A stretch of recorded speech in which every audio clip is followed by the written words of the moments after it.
আমার নিজের বাড়িতে আমি থাকতে পারছি না, আমাকে বের করে দিয়েছে। আমি এই বাড়ি ও বাড়ি ভয় ভয় থাকি, যেখানেই থাকি সে খবর পেলে ওখানে লোকজন পাঠায়। আমি শামসুন নাহার তসলিম। আজ থেকে আপনারা শুনতে পাচ্ছেন? আজ থেকে 5 বছর আগে আমি আপনাদের সামনে এসেছিলাম। আপনাদের মাধ্যমে আমি সরকারের কাছে আমার ন্যায্য অধিকার চেয়েছিলাম। মানুষ হিসাবে আর্তনাদ করেছিলাম যেন আমি এই শেষ বয়সে সুচিকিৎসায় সুস্থভাবে নিরাপদে থাকতে পারি। কারো কাছে আমি হাত পাতিনি বা কারো কাছে আমি আশ্রয় চাইনি। আমি শুধু একজন বাংলাদেশি হিসাবে আমি আমার নাগরিক অধিকার চেয়েছিলাম। তখন আমার কিডনি 65 ভাগ কাজ করছিল। এখন আমার 2টো কিডনি অকেজ, ডায়ালিসিসের উপরে বেঁচে আছি। প্রথমে বুক ছিদ্র করে আমার ডায়ালিসিস শুরু হয়। এখন হাতে ফিস্টুলা করে এখন ডায়ালিসিসের পদ্ধতি স্থায়ী করা হয়। এখন আমার একদিন পর একদিন ডায়ালিসিস চলে। দিনাজপুরে আমার বাবার বাড়ির কিছু ভিটামাটি বিক্রি করে আমি সেই কাজ, ওই টাকা পয়সা দিয়ে আমি চালিয়েছি আমার খরচ। আমি সব সত্য বলছি। আর যে আমার এই পরিস্থিতি করাতে বাধ্য করেছে সেই তুরিন আফরোজ দিব্যি তার মিথ্যাকে সত্য বানিয়ে আমার উপর একরকম চাপিয়ে দিয়েছে। আমার কন্যা তুরিন আফরোজ। আচ্ছা, আপনার অভিযোগগুলো একটু বলেন। বলছি, আমার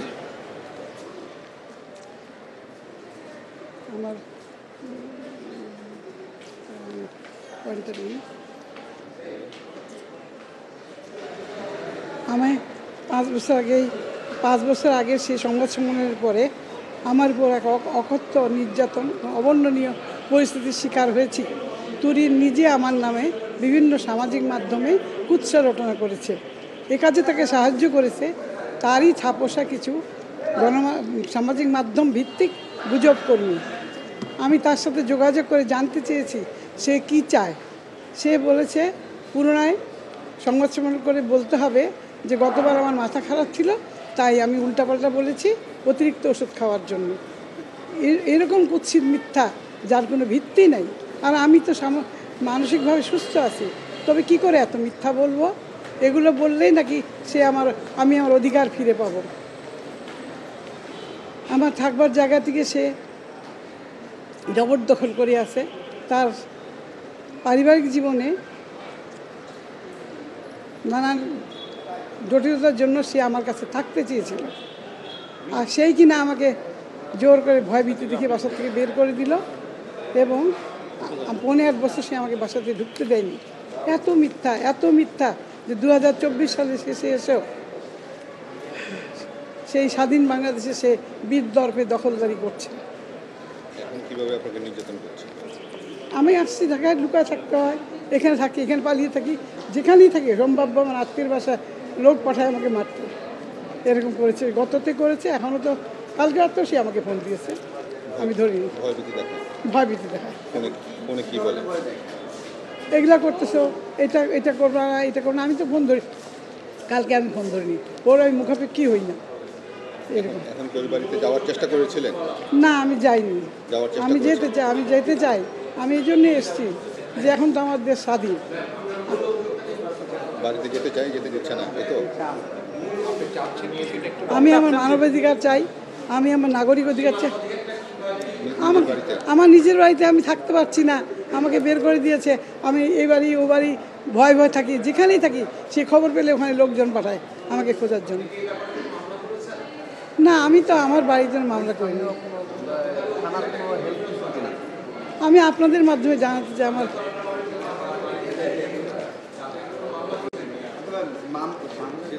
মামলা জিডি করতে।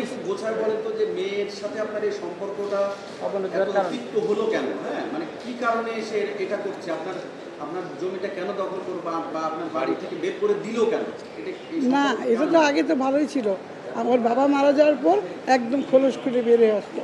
তখন সে আমাকে ভয়ভীতি দেখানো শুরু করলো। ওই পুলিশে যায়, বলে থানার লোক আসছে, আমাকে ভয় দেখা যায়। জিডি করছে, এইটা করছে। আমি তো একা একা থাকি, আমি ভয় এখান থেকে মানে বাধ্য হয়েছি চলে যেতে। আপনার বাড়িটা কোথায়? উত্তরা। এইটা একটু সংক্ষেপে আপনি বলেন যে উত্তরায় উত্তরায় ঠিকানাটা। আমার এই বাড়ি, সেই বাড়িতে আমি আমার মেয়ে আমি একটু বলি, আমার মেয়ে তুলিন আফরোজকে থাকতে দিয়েছিলাম। ওর বাবা যখন মারা যায় তারপরে অত সালে এই বাড়ি থেকে আমাকে ও বের করে দেয় এবং এখনো পর্যন্ত আমি সেই বাড়িতে ঢুকতে পারছি না, আমি আমার নাগরিক অধিকার পাচ্ছি না। এই কথাটুকু জাস্ট এইটুকু বলা। জি, দখলদারি সে ওইটা আমার উত্তরায় বাড়ি ওগুলো সহ হ্যাঁ, বলেন আপনার বাড়ি। আমার বাড়ি, আমার বাসা থেকে বাবা মারা যাওয়ার পর আমাকে বের করে দিল ভয় দেখিয়ে। এবং এই দখলদারি শুধু এখানেই নয়, আমার গ্রামের বাড়ি নীলফামারী, তো আমার মরহুম স্বামীর গ্রামের বাড়ি, সেখানেও আমাকে নিষিদ্ধ করেছে। আমি যাতে ওখানে না যেতে পারি সেই জন্য সে ওখানে এলাকার সন্ত্রাসীদের লাগিয়ে দিয়েছে, তার নামে ফাউন্ডেশন খুলে সেই সন্ত্রাসীরা আমাকে ভয় দেখায় এবং আমাকে জামাতের রোকন বানিয়ে লিফলেট বিতরণ করছে। এই যে দেখেন, লিফলেট বিতরণ করেছে।